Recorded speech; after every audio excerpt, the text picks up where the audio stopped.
Petrol diesel വില വർദ്ധിപ്പിച്ചതിൽ പ്രതിഷേധിച്ച് Palakkad block Congress committee നേതൃത്വത്തിൽ പ്രധാനമന്ത്രിയുടെ കോലം കത്തിച്ചു.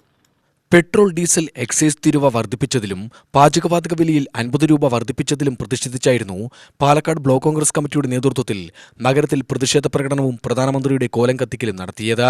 സ്റ്റേഡിയം ബസ് സ്റ്റാൻഡ് പരിസരത്ത് കൂടിയ സമാപന യോഗം KPCC സെക്രട്ടറി PV രാജേഷ് ഉദ്ഘാടനം ചെയ്തു. കേന്ദ്ര സർക്കാർ പ്രത്യേകിച്ച് നരേന്ദ്രമോദി ഒറ്റ ദിവസം കൊണ്ട് പാചക ഗ്യാസിന്റെ വില 50 രൂപയും അതുപോലെ തന്നെ പെട്രോളിനും ഡീസലിനും 2 രൂപ കൂട്ടിക്കൊണ്ട് ഇന്ത്യയിലെ മൊത്തം ജനങ്ങളെ കൊള്ളയടിക്കുന്ന ഒരു സമീപനവുമായി കേന്ദ്ര സർക്കാർ പോകുമ്പോൾ അതിനെതിരെ ശക്തമായ പ്രതിഷേധവുമായി കോൺഗ്രസിന്റെ ഓരോ മണ്ഡലം കമ്മിറ്റിയും ബ്ലോക്ക് കമ്മിറ്റിയും നടക്കും. അത് ഇന്ത്യ മുഴുവൻ പ്രതിഷേധം കത്തിക്കും. അതുകൊണ്ട് കേന്ദ്ര സർക്കാർ ഇനിയെങ്കിലും ആലോചിക്കണം, ഈ കൂട്ടിയ തീരുവ പിൻവലിക്കണമെന്ന് ബ്ലോക്ക് കോൺഗ്രസ് കമ്മിറ്റിയും കേരള പ്രദേശ് കോൺഗ്രസ് കമ്മിറ്റിയും അഖിലേന്ത്യാ കോൺഗ്രസ് കമ്മിറ്റിയും ഇന്ന് ആവശ്യപ്പെട്ടിട്ടുണ്ട്. Block Congress president CV Satheesh അധ്യക്ഷത വഹിച്ചു.